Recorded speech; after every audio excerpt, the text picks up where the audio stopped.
News Review. Welcome back to the People's Podcast. I'm Roderyk. I'm Martial. I'm Ahsan. So today we're going to be doing something relatively different. We'll be looking at 3 interesting pieces of news that have been relatively popular, and we'll be dissecting them in about 10-minute segments. So our first article we'll actually be looking at is the Kentucky high school controversy versus the Native American man and the black Israelites and the Kentucky high school kids with the MAGA hats. After that, we'll be looking at... The second thing we're going to be talking about is the rising diplomatic tensions for China and Canada and the consequences it's going to have for China, according to a lot of ex-diplomats and academics. Right. And the third thing we're going to talk about is AOC's, or Alexandria Ocasio-Cortez's, appearance on the Colbert Show and what this means for the future of the Democrat Party. Right, to start it off, let's talk about the MAGA hat, the kid with the MAGA hat, and the Kentucky. So basically, at a march and a rally for quote-unquote life, so against abortion, there was also a bunch of natives that were also apparent there. Now, there was a group of Kentucky high school students from like this Christian high school that were waiting for their bus when they were also involved in a conflict. Cornflakes with the black Israelites, a known hate group in the United States. So basically, the group was being aggressive and demonstrative against not only the Native Americans who were present, but also the kids there. So a Native man came to break up the dispute and then proceeded to start banging a drum in the kid's face. Now, at face value, the media took the situation and made it seem as if the kid who was smirking in Native's face was the whole problem, but most of the clip wasn't released. So what are you guys kind of feeling about this situation now that we have a clearer perspective on it? Yeah, we'll talk a little bit more about the clear picture, but for me, this just exemplifies why kids today, and there's statistics to prove it, kids trust the media less and less, more than any other generation, because the media nowadays is so quick to post something. Because of course, like news travels very fast through Twitter and Facebook and all these things. So the media feels that they have to keep up to date. But what this leads to is the media reporting half-baked stories and not getting their facts right. That, and there's obviously some bias in the media, but for me, this is why the old media is not going to last long without reform or a new media source. And to add on to that, once you say something about the media, all of media attacks you too. You can't, we're a media news review show, but we're saying this, so it should have some merit to it. Yeah, but one thing I really find is really, really important is the fact that once the entire video was released and it was proven that actually the kids weren't the aggressor, people were still held on to the old narrative and made the assumption, well, they were wearing the MAGA hats, so they were automatically racist and bad people. And one thing I see is very dangerous that's coming from that is the pitch, because those same people who are saying that those kids are automatically bad people wouldn't be saying the same thing. Like, you guys remember Trayvon Martin, and he was wearing the hoodie, and then he was black? Well, a lot of people on the opposite side of the aisle would say, well, he was wearing the hoodie, and he was black, so he automatically deserved it. So you can't make these connotations based on clothing. They were clearly not the aggressor. Once you've seen the... Sorry, it's more of the sign, because, you wouldn't just walk around. Sign. Like, you could say, you can be a decent person and still have Trump apparel. I'm no Trump supporter. You know they're a decent person if you're going to a march for life. It takes a lot of bravery. Oh my God. I'm sorry. I know you like murdering babies. I don't like murdering babies. I don't like ruining people's lives. This is a by killing them controversial topic because they're not alive. They don't have a birth certificate. So if I went around town wearing a hat with the Nazi logo on it. Trump is not a Nazi. There's no comparison. There's no comparison. I know there's no comparison. But the older generation, you need to understand that the older generation sees it as that. They see that when you're wearing a MAGA hat, you represent Trump. The older generation. Trump is not a Nazi. There's no comparison. I'm not saying he is. You just compared him to a Nazi. I'm saying I'm comparing these political symbols. I kind of see what he's saying is that people can legitimately be angry at you for wearing political symbols, but I don't think this is one of those cases. Like if you're wearing something that's like, oh, I want to kill a million people, or like, so if you have a communist logo on you, which has killed hundreds of millions of people. Very true. Communism is bad. Of course. 1 second. Communism is bad. There's always gonna be people that are triggered. That's it's gonna. There's so many sensitive people. Even though the whole story was exposed afterwards, people were still like, no, these kids were still in the wrong because they were wearing these hats, and that automatically makes them bad people. That's what I'm saying. you shouldn't be making assumptions. You shouldn't make it. You know, all right. You shouldn't be making assumptions just because you're wearing a piece of clothing. Yeah. It's just the older generation. I'm trying to say sees it as you representing the values of Trump by wearing that hat. Well, what are these values of Trump necessarily? Well, I mean, do I have to say it? Come on. Come on. Spell it out. What are you saying? I'm saying Trump he's very. Trump is very everywhere. That's all. No, that doesn't sound very controversial or racist. I don't have to explain it. It's so like general. Everyone knows it. If you want to say Trump is rude, or he puts forth policies that are ineffective, or anything like this, yeah, I'll agree with you. He's banning Muslims. I'm a Muslim, so I don't really agree. I don't see eye to eye of that. He's not allowing illegal. He's buddies with Saudi Arabia. He's not banning any from there. Yeah. What he's doing is placating to his base by putting ineffective policies. He is, and not only that, like, have you seen his cabinet is full of corporate mongrels. These people, mongrels, literally. We're gonna pretend like Hillary Clinton isn't a corporate mongol. That's not to say that she isn't. But the principle is, I'm saying that the people who are making these assumptions on the kids are wrong just because of the hats. I don't think the kids are rude for anything. They were smiling there. They didn't start any. Well, actually, there was a point where they were harassing. It was the principle that they're at a march to attend the restriction of women's reproductive rights. So right in the base, I mean, you can see why they were mad. You were about to say they were harassing women. Is that like? Did you look into this report? Or? Huh? Well, what I meant is the principle that by just attending the rally themselves, you are harassing women. Oh my God! Well, the people at the pro-choice rally are harassing unborn babies who they'd like to kill. So, where's their birth certificate for these unborn? So if you don't have a birth certificate, I can stab you to death. It's not the same thing, Martial. Well, they don't have the birth certificate. It's not the same thing. It's not the same thing. But you're legally allowed to proceed in a march, right? Yes, I'm not saying they don't have the right to proceed in march. Even though it represents things that are not. Yes, you are legally allowed to go outside and say a bunch of junk as long as you don't incite violence. That doesn't mean it's Nazism. Right. No.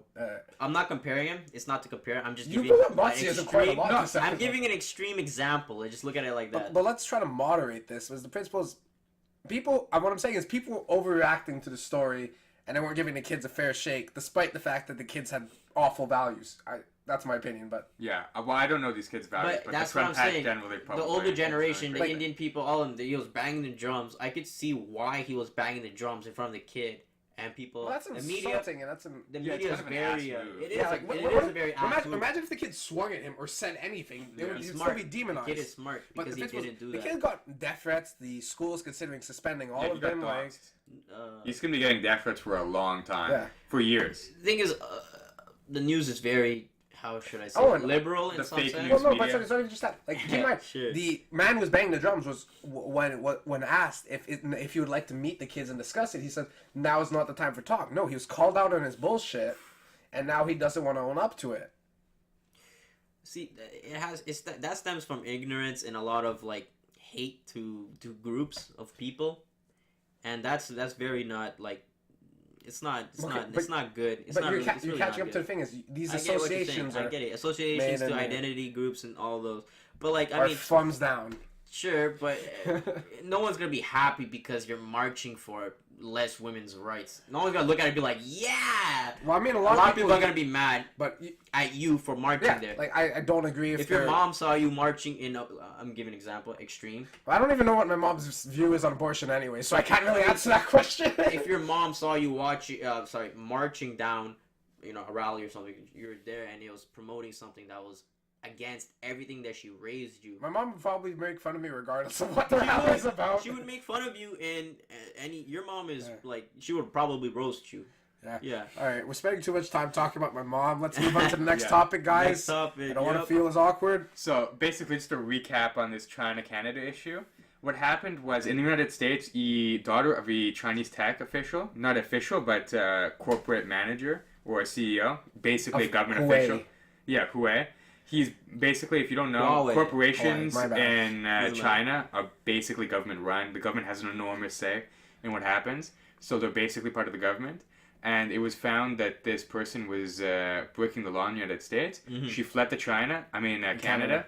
And Canadian officials caught her. And right now, it looks like we're going to send her back to the United States extradition. Yeah. China is very salty about this. They're very displeased.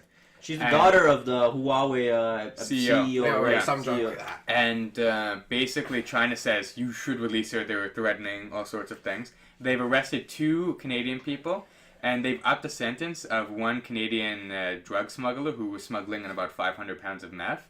Yep. A significant crime, but it was, I believe, it went from what I believe to be a life sentence to murder.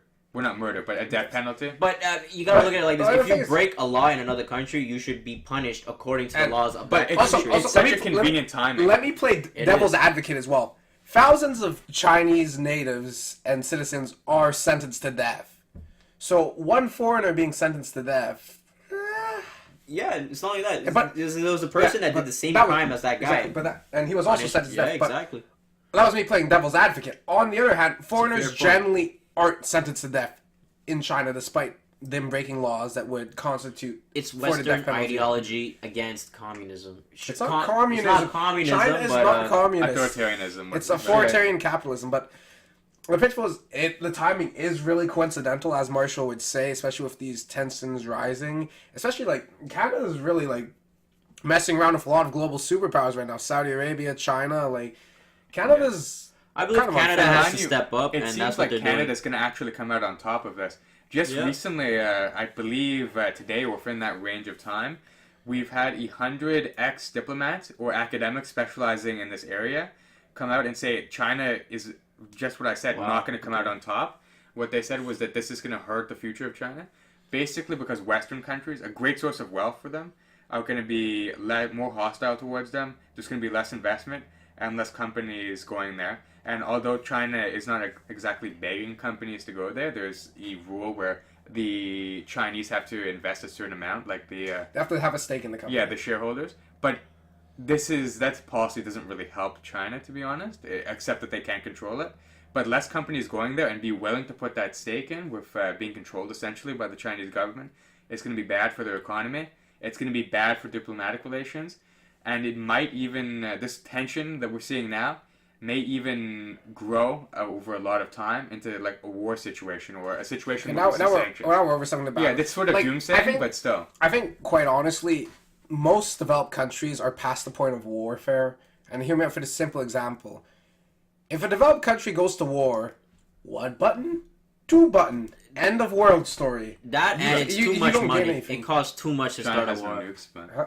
China doesn't have any nuclear powers? I'm pretty Yeah, sure they they do. have no. I nukes. that Do they? cannot be They have correct. From the Soviets. Yeah, they do. No, That cannot China be has, correct. Pakistan has, India has, Europe has. I believe France has a little bit. Of I- course, last I United checked, States France has, was part of Canada Europe. does not. Germany Pakistan has has. some. North Korea has. Okay, They're China has about decommissioned now. 260 nuclear Oh, warheads. I but they stand do. corrected. But yeah, those Japan has a few, I believe, like a few, but not just to protect themselves. But yeah, that's it.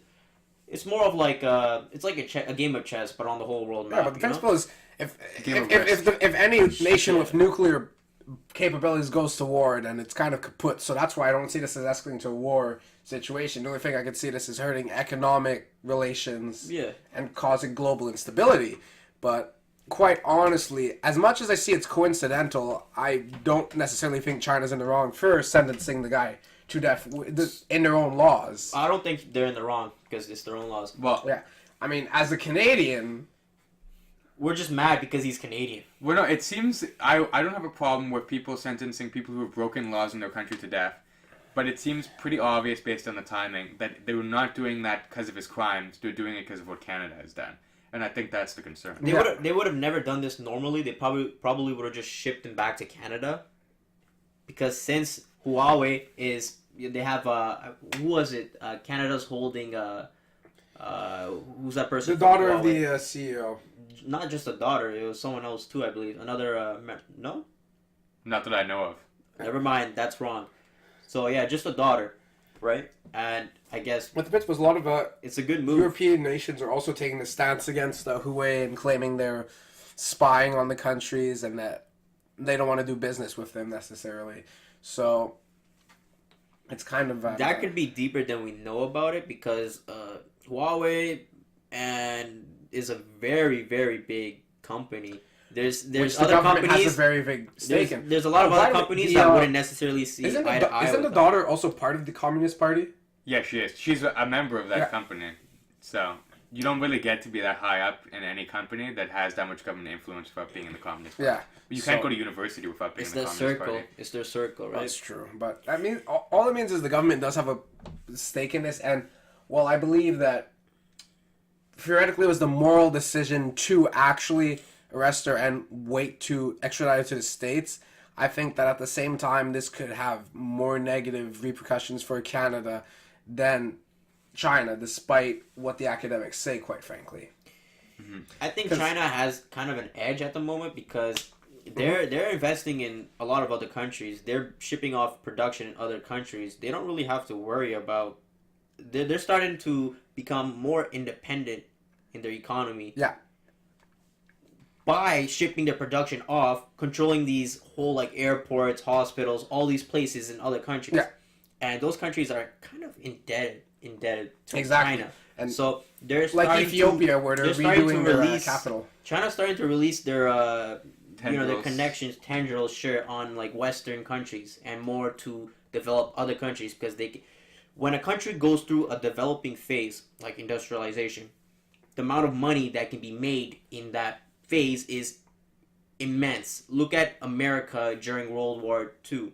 Well, And before. That's not industrialization. Well, that's rebuilding. You have Rebuilding. basically Rebuilding. It was basically Yes. it. China's definitely been investing in South America and Africa, though. So Yeah. this is a worry. I Like, think so that's like China's playing a smart chess move right here. If you want to look at it like chess, right? And they're gonna become less economically what do you call it? vulnerable. Vulnerable. I think they're gonna be more economically I secure. said less economically vulnerable. Right. Sure. Yeah. Because, like, Yeah. especially with the trade war with the United States, yeah. they're learning how to be a lot more independent and how to handle and manage their assets. So these disputes with countries like Canada in the long term, besides the principle of how much they care about their citizens, this won't actually affect them too much in the long term. And this is why I'm more worried for countries like Canada, which their growth potential's kind of been maxed out, quite frankly. Like, I don't think Canada's going to be getting any more potential now. China's getting close to topping out, but they're not anywhere near as Canada is. I believe Canada has to improve their infrastructure because we're bringing in so many people, like immigrants from we're really outside. not. But we are. We have a plan to bring in over, I believe, 50,000 immigrants. This is Way over, liberal. way over. Probably way No, over. you Well, on a don't course say that. of over 3 years, I believe. No, The facts could be a that's- bit skewed, but it's it's pretty much I around think it's there. more than 50,000. You could be guys more are than you guys are 50,000. way off. It's But it's three- in a duration of more Yeah, I thought it was a than lot 3 bigger years. than that. Each year, they're gonna bring in a few 150,000 plus people, and that's actually a smart move. But you need infrastructure to support these people. It's 1 million immigrants over 1 the next million. 3 years, Well, I according was to the way off. CBC. Well, that's what I was 3 saying. It years. was not. 1 million in 3 years. Okay. Yes, but hear me out, because Canada's population pyramid is really screwed up right now. We're bloated at the top, and it's really small at the middle. Somebody's going to need to pay for all those damn pensions and all the services when people retire. So bringing in more people to Canada is actually helpful. yeah. But what you need to do is make it specialized to the economy. Otherwise, Canada's swaying power and their strength is going to wane in global affairs. So future things like this where Canada may come out okay is not going to be I think future. Canada will come out okay because we're slowly growing. We're not rapidly growing. Rapid growth doesn't necessarily mean good growth because you have so many people to provide for now. You have so many things to build for. It's good for your country, sure, but in the long run, you're gonna have so many like look at the United States. So many baby boomers nowadays. They're on pension and stuff. They're becoming a strain on the economy. Well, the pension isn't for people who are stranded in the economy. Everybody gets a pension. Everyone gets a pension, sure. But baby boomers, they need to be taken care of too, right? Once you get that old. It's also, there's so many other factors. Something to look at. remember about Canada's immigration system now is it really does favor people who are skilled and can contribute to the economy. But we can Important so- fact. Especially in Canada, they're not going to be that big of a burden. But anyway, we're getting a little off topic. Let's let Roderyk introduce our third story. All right, our third story is we're actually talking about AOC, Alexandria Ocasio-Cortez of the Democratic Party in the United States. Now, recently she appeared on the Colbert show, and Colbert went on to ask her, what do you think about all these people telling you need to slow it down and you need to kind of rein it in the Democratic Party? He basically asked her, how many fucks does she give? And she replied with a big fat 0. So, what I'm kind of seeing this as is, does she actually kind of pose a threat to her own party, and is she dividing up the party, and she's setting up Donald Trump for another easy win next election? Because quite frankly, when you're being divisive in your own party, and you're not the candidate to run, like, you can be divisive in your own party and win, as Donald Trump did, but she's not eligible to run for president. So if anything, all this would do is potentially undermine other candidates. Like, what do you guys think about this? If anything, it would increase the support for progressive candidates during election time. Even if she can't run, people will be more they'll go out their way to look for more progressive people that kind of share qualities with her, which I don't think is a bad thing. It's just, I get what your concern is with the parties, like, splitting or becoming divided, like it happened with Hillary and Bernie's election campaign. But you have to also consider that the DNC, I believe this is Democratic National Congress, right? Or commission, I forget. But they actually had a part to play in that division that happened between Bernie and Hillary. Well, because they staged everything and they made it impossible for Bernie to win. Yeah, sure, they staged it and divided it so well, marketing, whatever. But it was a tactic, right? Yeah. And because of that, Bernie didn't win when he should have. Now that people look back into it, this is a known fact. People look back into it, they're like, Bernie should have won, not Hillary. Well, then Hillary still won the popular vote. But let's get back onto AOC. Well, this ties into it. What I think is going to happen is there's a clear split, and a lot of people have been noticing it, between more moderate Democrats and more progressive Democrats. Yeah. So there's a few things that are going to come from this, or might come from this. Basically, one is because there's not a lot of unity in the party, it's going to hurt them, at least for the time being. If the left-wing candidates end up dragging the more left-wing candidates, I should say, end up dragging the party more to the left, we might see a few things. So it might hurt the party because it's too radical. There's definitely a chance of that.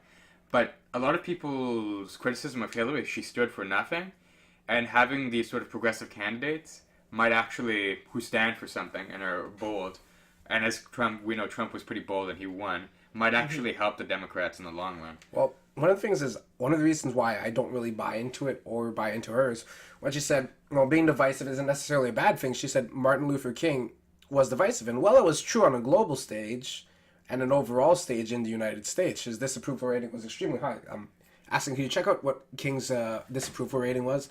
Sure. But the thing is, within his own culture, quote unquote, and I hate using groups in terms, but within air quotes, black people, he was not divisive. Most black people were in support of Martin Luther King.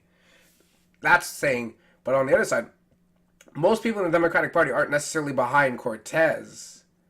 So while King was divisive overall and Cortez was divisive overall, Cortez is divisive within her own party, while King was relatively adored and praised within people of his own grouping to a certain extent.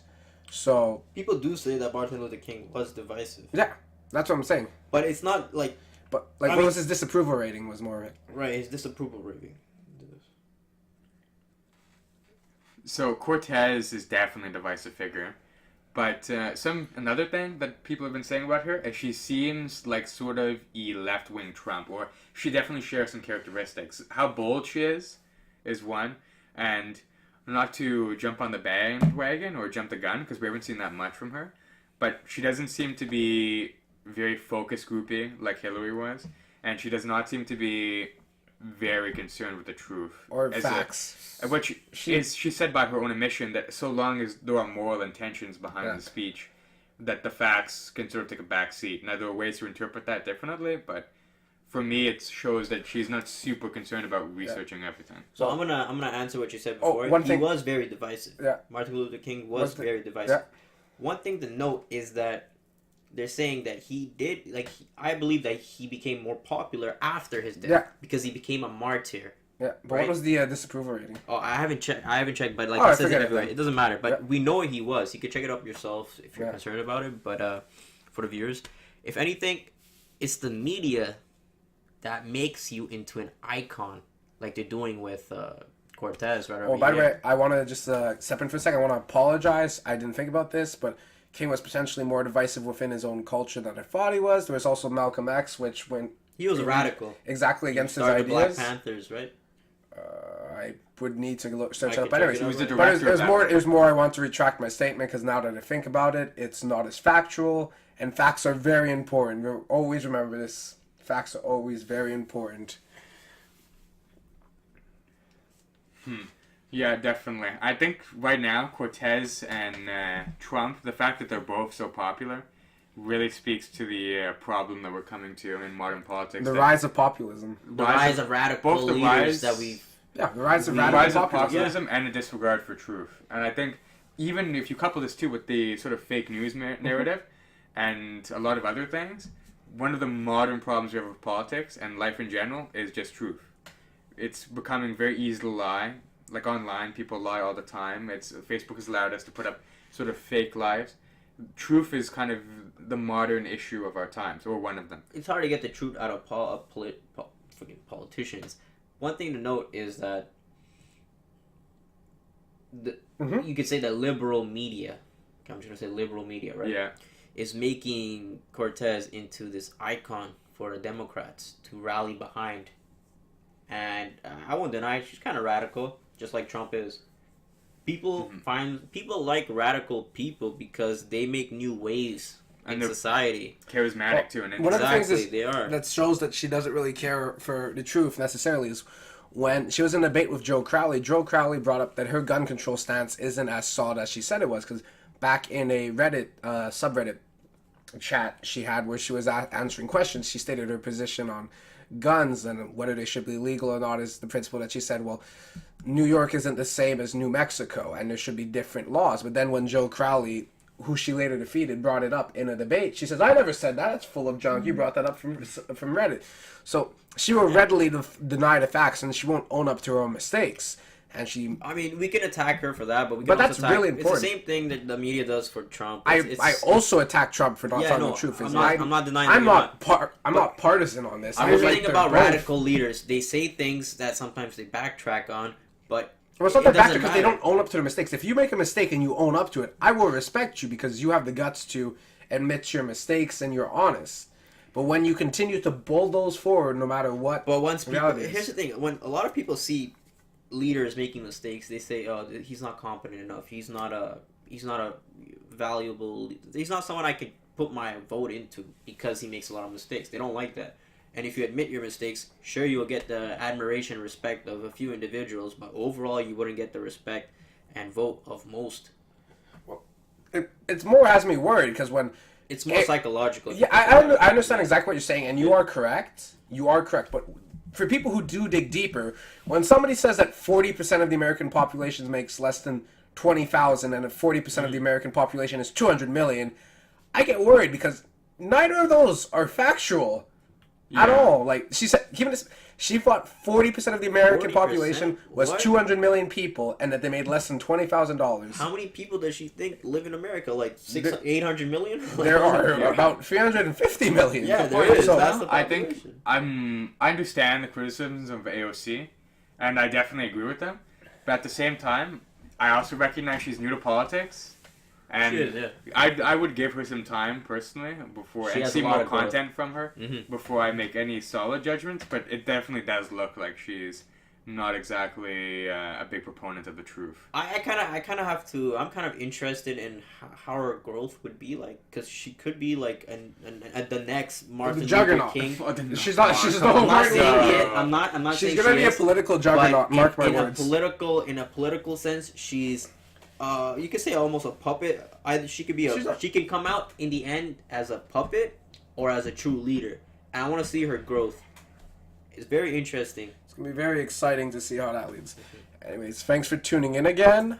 You can find us at the People's Podcast 7 on Instagram. We got really good political memes and daily updates about our podcast. You can also find us on Facebook at the People's Podcast. Don't forget to like and subscribe. This is Roderyk signing off. Marshall signing off. Ahsan signing off. Thank Thank you you signing off. for listening. Love you guys. Donald Trump signing off. Gordon Ramsay signing off. Olivia